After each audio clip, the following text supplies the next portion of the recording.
Hey, wine lovers, Kristi here. We are getting ready to launch the Wine Wise pairing app, and I am bringing back 2 episodes that are essential for leveling up your wine game. Whether it's your first listen or it's a refresher, these topics are going to lay the groundwork for you to pair wines you love like a pro. And if you want early access to the app, I'm opening up a beta test. So DM me on my Instagram at Kristi, Kristi, Everyday Sommelier, to join the tasting crew. Let's pair smarter, sip smarter, and have some fun while doing it. Are you a member of the ABC Club?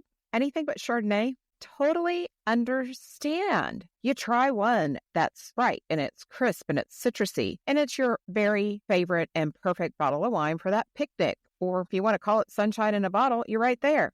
But the next time you order a Chardonnay, it's kind of more like being wrapped up in a cozy blanket next to a warm fireplace watching a movie with a bucket of buttery popcorn. The unpredictable styles of Chardonnay, as well as many other white wines, can be impossible to predict. You know that you want a specific style, but you order or pick the wrong one. Do you want the good news? Chardonnay, or any white wine for that matter, can be broken down into 3 simple styles, so you can get exactly the one you want every time you order. So keep listening. We're going to let you in on a little insider secret to white wine styles.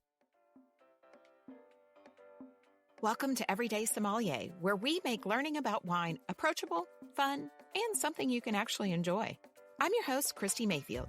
Think of me as your sommelier next door, here to help you cut through the complexity so you can enjoy every glass with confidence and learn wine your way.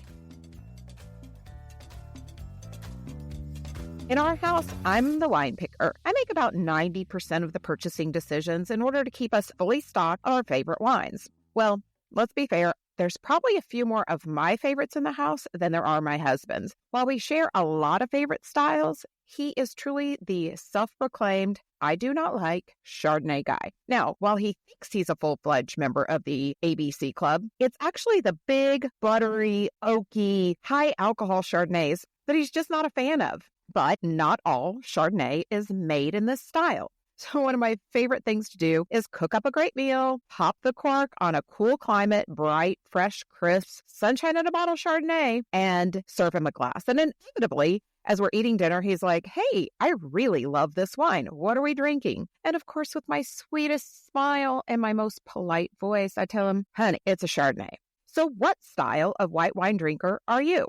Let's explore. With so many options on wine menus, bottles on shelves, it's nearly impossible to pick the perfect wine. You probably know the style, the flavor, the experience you want from a bottle, but you can kind of get tongue-tied trying to tell someone else what that is. And it's because your wine language and that of your restaurant server, wine shop merchant is probably about as different as, say, speaking Portuguese versus speaking Korean. But it's not your fault. It's like giving the same abstract painting to 2 people for a few seconds, asking them to look at it closely, and then describe what they saw. And you're most likely going to get completely different answers.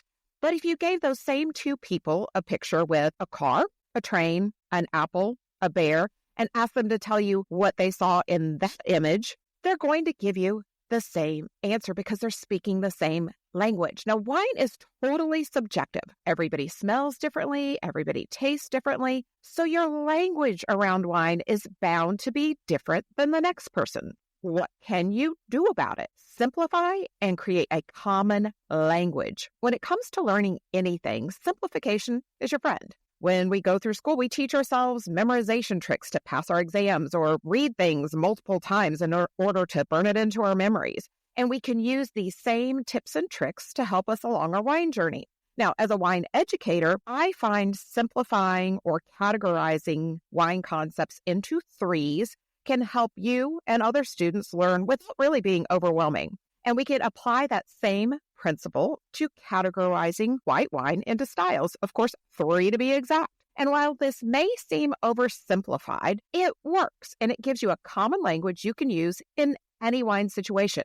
Whether you're ordering off a menu where you don't know any of the wines, or you're asking your favorite wine merchant to help steer you to the perfect bottle. Okay, Now, what are these three magical categories? First and foremost, fresh and crisp. Second, funky and floral. And third, rich and creamy. But to leverage them, you're going to need a little more information. And importantly, you're going to need to know which style of white wine you love. Well, or at least the one you'd love to have in your glass at any given time, whether that's at dinner, for a special occasion, happy hour with your friends. So let's dive in to fresh and crisp. What describes or defines this particular style?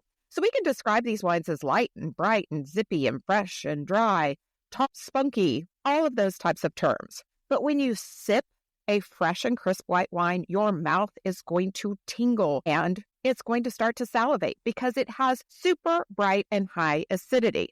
So think about a really tart lemonade in the summertime or that first bite of a really ripe green apple. Other features of these wines are typically low alcohol and zero or nearly imperceptible sugar. These are really your truly crisp, dry white wines. And because they're super light, they're not really going to have any overwhelming or overpowering aromas or flavors. And while I want to not necessarily call out specific fruit flavors, we've all bitten into that pear or that peach that was crunchy. It wasn't quite ripe, and it gave you that full-on mouth pucker. You get the flavors, but that super bright acidity of the fruit is way more potent. So what varieties fall into the fresh and crisp category? Wines like Pinot Grigio, Gruner Veltliner, Cool Climate Chenin Blanc, and Cool Climate Chardonnay all fall into this category.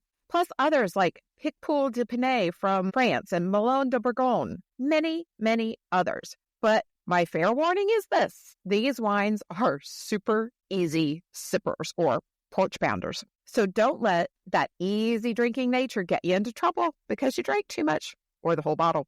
When it comes to food pairings, fresh and crisp white wines are super food friendly. You can pair them with salads, with vinaigrettes, seafoods, appetizers like pastas, chicken, veggies, foods that are delicious but not overpowering. So they're not going to overpower the wines. Now, all sounds good, right? But how do you know how to find them? Well, simply ask for it. Wherever you are, just describe the wine style that you want as I would love a fresh and crisp, dry white wine, and whoever you're working with is going to know exactly how to steer you.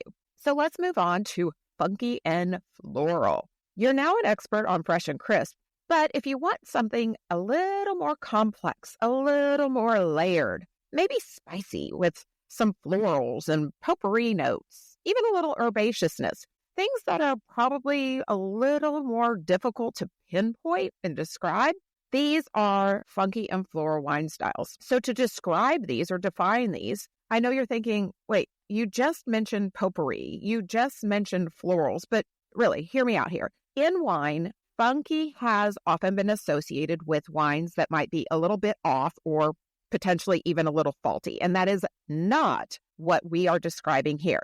You'll often hear the term aromatic when it comes to these wines, but quite candidly, I prefer to keep it a little bit more fun, so funky and floral. But wine doesn't just have to taste like fruit. Many varietals have flavors and aromas that wine experts would describe as florals, like orange blossom, rose, jasmine, or spices and herbs like ginger, nutmeg, tarragon, lemongrass. I mean, the list goes on and on. So think of these wines more like an exotic perfume or a freshly mowed lawn of grass. So while the fresh and crisp wines are more tart green apple, the funky and floral wines are going to be juicier because they're going to be much riper. If you think about, instead of that tart, just ripe peach we talked about, this is that uber ripe peach that you bite into. It's juicy and the juice just drips down your chin. And you think about the feeling in your mouth, that juice coats your entire mouth with all that luscious fruitiness and sugar. Now, what varieties fall into this style of wine? So let's start off talking about Sauvignon Blanc, but not your cool climate Sauvignon Blanc. These are Sauvignon Blancs from warmer regions that get into those riper fruit flavors. Gewürztraminer or Gewürz, Viognier, Riesling, wines from the Muscat family, Torrontés, which is an Argentinian grape, Pinot Gris, which is actually the same grape as Pinot Grigio, but these are left on the vine later, so they're harvested later, which gives them more complexity, more flavors, and of course, it's going to be richer, riper, juicier. In Italy, you have Fiano, and there's many more of these style of wines. But again, it is a little bit more difficult to pinpoint this category or style of wine. But if you talk to your server or wine shop merchant about a funky and floral white wines, it's going to get you going in the right direction. Now, with food, these wines are your new best friend with spicy Asian foods and curries, Indian foods, even hearty, rustic root vegetables, turkey, salmon, super food friendly. But because sometimes they do have a higher alcohol, you have to be careful if they get above 14%. With that spicy food, might make the food taste even spicier.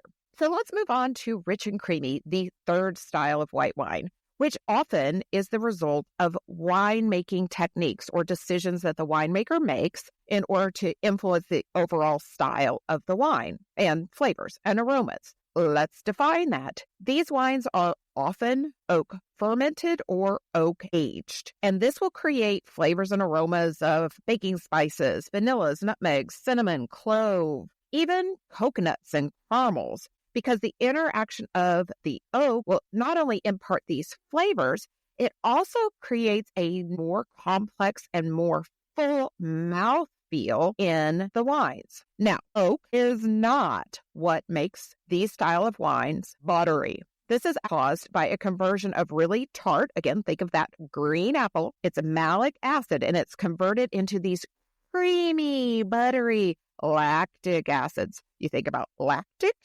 or lactose or milk. So this is called malolactic fermentation or malolactic conversion. And even having a small percentage of the overall blend of the wine, having gone through this malolactic conversion and having that little bit of creaminess, can take a wine that's really tart and bright and acidic, so more like that lemonade, and it can turn it into a creamier, more like a lemon curd flavor, just like magic. So think of it as the softer, rounder style of any white wine variety. Now, another influence is called lees, and these are actually the dead yeast cells that result from the fermentation process, and they can be left in contact with the wine in the winemaking vessel for any period of time. And they provide additional complexity, as well as, if you think about yeast, we used yeast to make bread. So these do impart toasty and bready flavors into the wines. And winemakers can stir it up periodically or frequently, which will intensify the unique flavors that the lees can give to the wine. Now, overall, when grapes are grown in warmer climates or those which are harvested later, they are going to ripen to have a higher level of sugar, which is ultimately going to translate to higher alcohol in the final wine. Alcohol adds weightiness, especially to white wines. And a lot of these will have over a 14% alcohol level. So what varieties are included in this style? Once again, Chardonnay. Chardonnay is the chameleon of white wines. So particularly if these come from warm climates, they could fall into this category. Others include Semillon, Roussanne, Marsanne, Chenin Blanc from warmer climates. An aged Rioja, which is a Sauvignon Blanc from Spain, also falls into this category. And you can also consider warm climate California Sauvignon Blanc that may be aged and create a richer, more complex style. You might have even heard of Fumé Blanc, which was coined by Robert Mondavi in the 70s. That is falling into this rich and creamy style. Others may have gone through some of the processes we talked about, but wines like Viognier, when it's a warm climate, they have rich and creamy characteristics naturally. And winemakers don't have to use some of these other influences to create that rich and creamy style. Now, let's talk about food. What are the perfect pairings for rich and creamy white wines? Well, of course, creamy foods, fettuccine Alfredo, creamy soups, risottos, salmon because it has a higher level of fat and is really rich, roasted chicken, a lot of seafoods are divine pairings with rich and creamy white wines. I want to make a special note here that in the past, buttery, oaky, California Chardonnay was kind of massive. It was almost too much. But I think many in the wine industry would agree that this is a thing of the past. Now, in general, a buttery, oaky Chardonnay is an extremely popular style, and it should be. They're delicious. But winemakers have taken their foot off the gas here, and they're being a little more subtle in these influences. So they're creating a style that's more balanced and really, quite candidly, more drinkable overall. Bottom line, you now know the 3 white wine styles. But 1, keep it simple. This can liberate you from trying to find that needle in a haystack in the world of thousands of wines. And 2, create and use this common language in the way you're describing wine, because you're now liberated from thinking that you don't have the skills to pick that perfect wine, because you do. The most difficult decision you now have is which of these styles you want in your glass right now. But by using these 3 categories or styles of white wine, you're now able to order or buy a white wine that fits into whichever category you're craving at any and every wine experience. You can now try new wines from whichever category, experiment, get daring, try a wine you've never heard of, find your next favorite bottle of wine. We've given you a few to try, but there's so many more. And finally, this will create a great conversation and experience with your server, your sommelier, your wine merchant, because they are now going to know how to steer you to whichever of these styles you're looking for on their wine list or on the shelves of their store. But most of all, have fun with it and enjoy this wine skill. And if you want more tips and tricks to liberate that inner wine enthusiast within you, our Everyday Sommelier Wine Pod community on Facebook is the perfect community and the perfect place for you to learn, share, explore, and of course, make new wine friends. And most importantly, this is a community of no judgment allowed. So scroll down into the show notes and join us today. And as your Everyday Sommelier podcast host, I am thrilled to share that we're launching some new classes and events, because we know you want to keep learning wine your way. So get on our insider list for updates and notifications about these classes and about these events by signing up on our website at wine-wize.com to stay in the know. And if you haven't already, click on that follow button, because next episode, we're going to be breaking down the 3 styles of red wine. And it's one we know you're going to want to catch. And so are your wine-loving friends. So don't keep this podcast a secret. Share Everyday Sommelier with them today. Now, it's a great day to select your favorite wine style, sit back with your favorite glass of wine, and learn wine your way.